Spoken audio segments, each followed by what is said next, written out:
Hello friends, this is SP Singh and welcome to smarter everyday. My dear friends, आज का हमारा topic है सूचना एवं संचार तकनीकी, जिसको हम इंफॉर्मेशन एंड कम्युनिकेशन टेक्नोलॉजी के नाम से भी जानते हैं, आईसीटी भी कहते हैं। ठीक है, अगर कानपुर यूनिवर्सिटी की बात करें तो उसमें जो बीएड फर्स्ट ईयर में भी इसका एक अलग से सब्जेक्ट है आईसीटी का, सूचना एवं संचार तकनीकी का। लेकिन उसी का एक चैप्टर है बीएड सेकेंड ईयर में। कानपुर यूनिवर्सिटी में पेपर सेकंड में चैप्टर है सूचना एवं संचार तकनीकी, और बीएड फर्स्ट ईयर में पूरा एक पेपर है इसका, जो कि ग्रेडिंग होता है।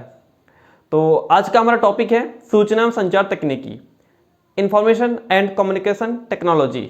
ठीक है, तो चलिए शुरू करते हैं इस टॉपिक को। और बाकी अदर यूनिवर्सिटीज के जो स्टूडेंट्स मेरी क्लास को अटेंड कर रहे हैं वो देख लें अपना कि किस सब्जेक्ट में और कहाँ पे ये टॉपिक है आपका, तो उसके अकॉर्डिंग आप अपने हिसाब से देख लीजिए। तो शुरू करते हैं आज की क्लास। और माय डियर फ्रेंड्स, जो लोग वीडियोस को लाइक करते हैं, कमेंट करते हैं, उनको बहुत बहुत थैंक्स, बहुत बहुत धन्यवाद, बहुत बहुत शुक्रिया आपका कि आप लोग इतने अच्छे अच्छे और प्यारे प्यारे कमेंट्स देते हैं। मैं आप सबका बहुत आभारी हूँ। और जो लोग नहीं करते हैं उनको भी धन्यवाद। आप लोग नहीं करते हैं, अपना लाइक कमेंट बचा के रखिए, फ्यूचर में काम आएगा। तो चलिए शुरू करते हैं आज के बेहतरीन क्लास, सूचना एवं संचार तकनीकी। सो माय डियर फ्रेंड्स, देखिए सूचना एवं संचार तकनीकी, इंफॉर्मेशन एंड कम्युनिकेशन टेक्नोलॉजी। सूचना एवं संचार तकनीकी का पहले हम अर्थ जानेंगे, फिर हम सूचना का अर्थ जानेंगे, फिर हम संचार का अर्थ जानेंगे, उसके बाद आगे बढ़ेंगे तो तकनीकी का अर्थ जानेंगे, और फिर इसके बाद सूचना एवं संचार तकनीकी की विशेषताएं पढ़ेंगे, उसके बाद सूचना एवं संचार की प्रक्रिया जानेंगे, और फिर शिक्षण अधिगम में सूचना एवं संचार इसको जानेंगे। तो इस प्रकार से ही पूरा आज हम इसको क्लियर करेंगे। तो बहुत केयरफुली पढ़िएगा, क्योंकि कानपुर यूनिवर्सिटी के अकॉर्डिंग पिछले साल ही क्वेश्चन पूछा गया है। यहाँ पे देखिए, पाठ्यक्रम में सूचना प्रौद्योगिकी का क्या महत्व है, ये पिछले साल पूछा गया क्वेश्चन है। और पिछली बार शॉर्ट में आया था, इस बार लॉन्ग में आने के चांसेस हैं, बाकी देखो क्या होता है।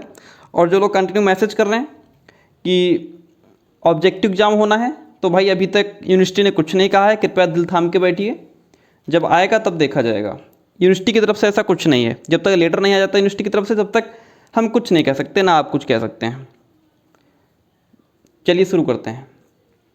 सूचना एवं संचार तकनीक का अर्थ देखिए, सूचना एवं संचार तकनीकी, सूचना एवं संचार तकनीकी 3 शब्दों के योग से बना है। सूचना यानी कि इंफॉर्मेशन, संचार यानी कि कम्युनिकेशन, तकनीकी टेक्नोलॉजी। ठीक है, यह 3 शब्दों के मेल से बना है।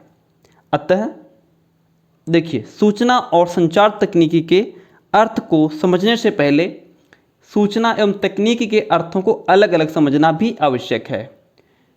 देखिए, सूचना का अर्थ, मीनिंग ऑफ इंफॉर्मेशन, ये मैंने बुक से ही थोड़ा देख लिया तो मुझे लगा कि इससे काम चल जाएगा, इसीलिए मैंने इसको अपने नोट्स में नहीं लिखा है, अपने अकॉर्डिंग इसको नहीं लिखा है।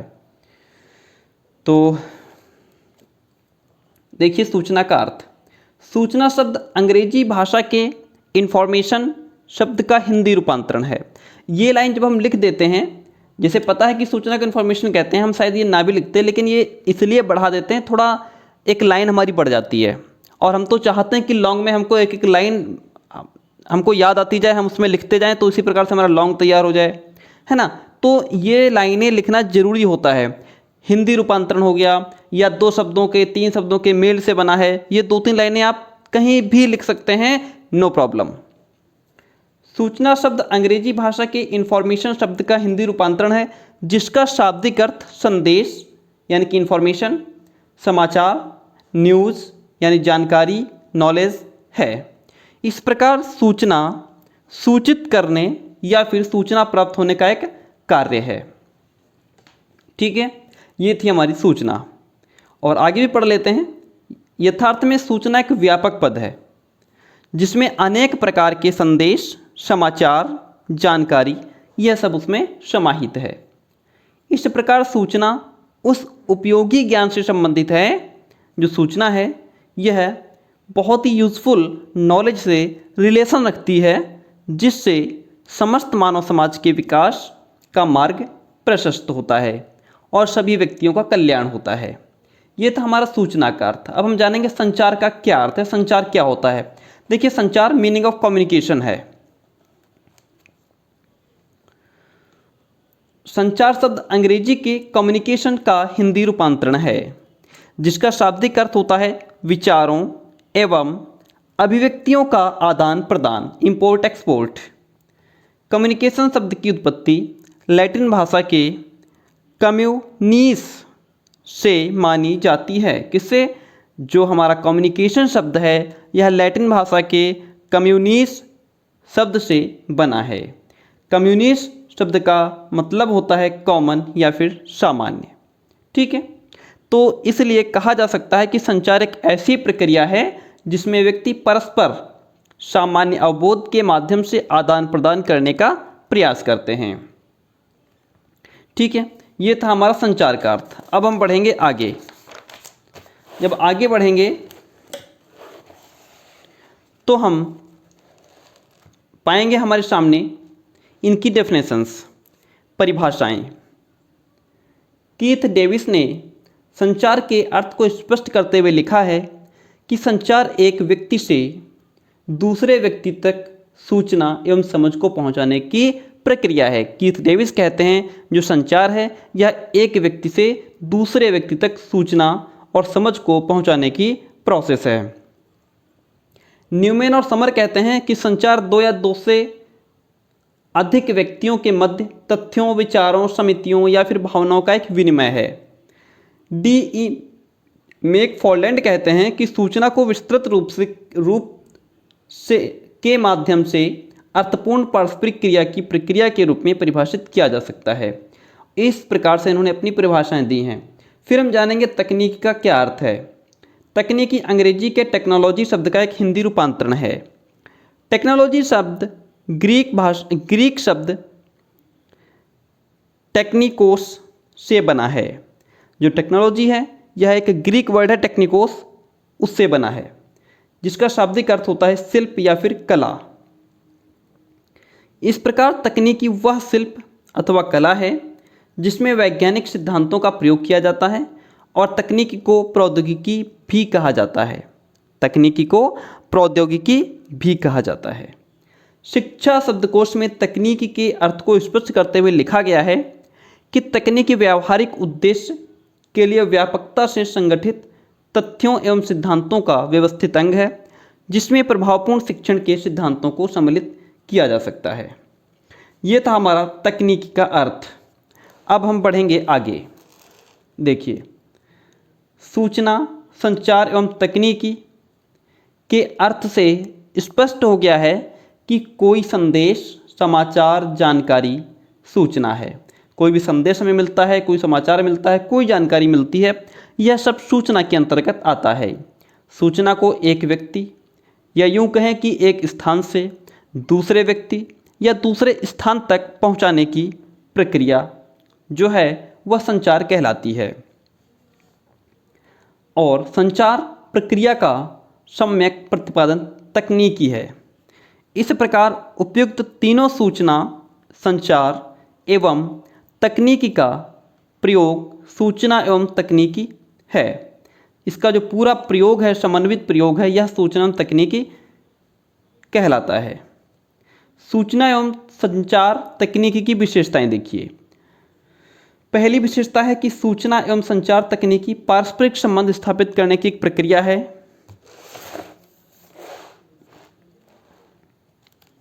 इसमें विचार विमर्श और विचार विनिमय पर विशेष ध्यान दिया जाता है। इसमें एक संदेश देने वाला और दूसरा मैसेज को एक्सेप्ट करने वाला, यानी कि दो पक्ष होते हैं। एक जो मैसेज सेंडर होता है, एक मैसेज रिसीवर होता है। एक संदेश भेजने वाला, एक संदेश रिसीव करने वाला। इसकी प्रक्रिया एक उद्देश्य युक्त प्रक्रिया होती है कि हम किसी को अगर कोई मैसेज भेज रहे हैं तो उसके पीछे हमारा पर्पज क्या है, उद्देश्य क्या है, हम किस उद्देश्य से, किस पर्पज से अपने मैसेज को सेंड कर रहे हैं। सूचना एवं संचार तकनीकी में साइकोलॉजी एवं सोशियोलॉजी पक्ष समावेशित होते हैं, यानी कि सामाजिक और मनोवैज्ञानिक दोनों तरीके के पक्ष इसमें इंक्लूड होते हैं। इफ़ेक्टिव इन्फॉर्मेशन और संचार तकनीकी उत्तम शिक्षण यानी कि अच्छी टीचिंग के लिए भी विशेष उपयोगी है। सूचना एवं संचार प्रक्रिया में प्रत्यक्षीकरण सम्मिलित रहता है। सूचना एवं संचार मानवीय और सामाजिक वातावरण को बनाए रखने का भी कार्य करता है। ये हमारी 6-7 इसकी विशेषताएं हम पढ़ लेंगे और जब आगे बढ़ेंगे उसमें लिखा है सूचना एवं संचार की प्रक्रिया पढ़ेंगे और फिर अधिगम पढ़ेंगे। आज इतना क्लियर करेंगे, फिर आगे नेक्स्ट वीडियो में। Process of information and communication. सूचना एक संचार एक सामाजिक प्रक्रिया है, सूचना एवं संचार एक सामाजिक प्रक्रिया है जिसके द्वारा मानवीय संबंध स्थापित होते हैं और विकसित होते हैं। सूचना एवं संचार की प्रक्रिया में सर्वप्रथम जो व्यक्ति संदेश भेजता है वह पहले संदेश बनाता है, उसे लिखता है, फिर किसी न किसी माध्यम के द्वारा रेडियो हो, टेलीफोन हो, डाक हो, पोस्ट हो या फिर कहीं पर उसको लेक्चर देना हो, पहले वो उसे अपने दिमाग में बनाता है, दिमाग में सोचता है, फिर उसे कागज़ पर लिखता है और फिर उसे किसी न किसी माध्यम के द्वारा प्रेषित करता है। प्रेषित करने के लिए संदेश अर्थ को निहित यानी कि इनकोडिंग करता है। फिर उसके पश्चात संदेश को भेजता है। यहाँ तक हो गया प्रोसेस भेजने का। फिर प्रेषित जो संदेश है जो भेजा गया है जहाँ पहुँचता है वहाँ उसे पढ़कर डिकोड किया जाता है और संदेश जिसके लिए है उस तक उसे पहुँचाया जाता है। संदेश प्राप्त हो जाने पर व्यक्ति संदेश प्राप्ति की सूचना देता है कि मुझे मैसेज मिल गया है। इस प्रकार संचार की प्रक्रिया पूर्ण हो जाती है। तो यहाँ पे जो हम पढ़ रहे थे ये प्रोसेस था, सूचना एवं संचार की प्रक्रिया। सूचना और संचार का जो पूरा प्रोसेस है वो हमने पढ़ लिया। एक व्यक्ति पहले उसे अपने दिमाग में सोचता है, फिर उसे लिखता है, सेंड करता है और फिर वो जब दूसरे के व्यक्ति के पास किसी न किसी माध्यम से सेंड करता है। तो आजकल हम लोग जैसे खूब व्हाट्सअप यूज़ करते हैं, मैसेंजर है, मतलब जो भी सोशल मीडिया हैंडल्स हैं वहाँ खूब यूज़ करते हैं मैसेज सेंड करने के लिए। तो लेकिन पहले जैसे रेडियो भी होता था, टेलीफोन होता था, डाक होता था, या अगर कहीं लेक्चर देना है तो वो भी हमारा सूचना के अंतर्गत आ जाता है। यहाँ से ये इसका पूरा ये जितना लिखा है इसका पूरा जो समावेश है वो इसमें है। प्रेषक जो भेजने वाला है, संदेश, फिर उसका माध्यम क्या है, फिर संदेश का मीनिंग क्या है उसको पूरा समझ पाना, प्रापक यानी कि प्राप्तकर्ता जो उसे प्राप्त करता है, फिर उसके अर्थ को समझता है, फिर उसकी पुष्टि करता है। तो ये था सूचना एवं संचार की अगर प्रक्रिया लिखने को आ जाए तो आप ऐसे लिखेंगे। फिर हम पढ़ेंगे शिक्षण अधिगम में सूचना और संचार, वेरी इंपॉर्टेंट टॉपिक। शिक्षण अधिगम यानी कि जो हमारा टीचिंग लर्निंग है उसमें जो इन्फॉर्मेशन है, कम्युनिकेशन है, ये किस प्रकार से हेल्प करता है। शिक्षण अधिगम प्रक्रिया के लिए इफ़ेक्टिव इन्फॉर्मेशन और कम्युनिकेशन बहुत ही आवश्यक है। टीचिंग में जो टीचर होता है और छात्र होते हैं वो परस्पर प्रभावशाली यानी कि इफ़ेक्टिव कम्युनिकेशन के लिए प्रयास करते हैं। यही शिक्षण अधिगम प्रक्रिया है क्योंकि इसमें शिक्षक तथ्यों एवं सूचनाओं को छात्रों तक पहुंचाता है। शिक्षक इस प्रयोजन के लिए जितने प्रभावशाली ढंग से इनका संप्रेषण करता है वह उतना ही सफल शिक्षक कहा जाता है। यानी कि हम क्लास में जाने के बाद हमारी आवाज़ कैसी है, कैसी का मतलब ये है कि क्या हम धीमे बोल रहे हैं कि तेज़ बोल रहे हैं, स्पीड से बोल रहे हैं, बहुत स्लो बोल रहे हैं, कि जो हम क्लास में खड़े होकर बोल रहे हैं क्या लास्ट स्टूडेंट तक वो बात पहुंच रही है, क्या लास्ट स्टूडेंट तक वो आवाज़ पहुंच रही है, वो हमारी कम्युनिकेशन है। यानी कि जितना अच्छे तरीके से हम अपनी लैंग्वेज को, अपनी भाषा शैली को और अपनी जो कम्युनिकेशन स्किल है उसको जितना अच्छा डेवलप कर पाएंगे हम उतने अच्छे टीचर बन पाएंगे। हम जो बोल रहे हैं उसमें ज़्यादा स्पीड ना हो, ज़्यादा स्लो ना हो, एक मीडियम होना चाहिए, एक माध्यम होना चाहिए और बच्चों तक आसानी से पहुंच सके, बच्चों से आसानी से समझ सकें, यही हमारी एक क्वालिटी है।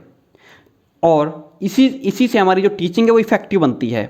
शिक्षण अधिगम के क्षेत्र में छात्रों को जटिल नियमों और बहुत सारे प्रोसीजर्स, पद्धतियों और शिक्षण व्यूह रचनाओं के विषय में ज्ञान प्रदान करने के लिए सूचना और संचार तकनीक का प्रयोग किया जाता है। माय डियर फ्रेंड्स, आज हम इतना ही पढ़ेंगे।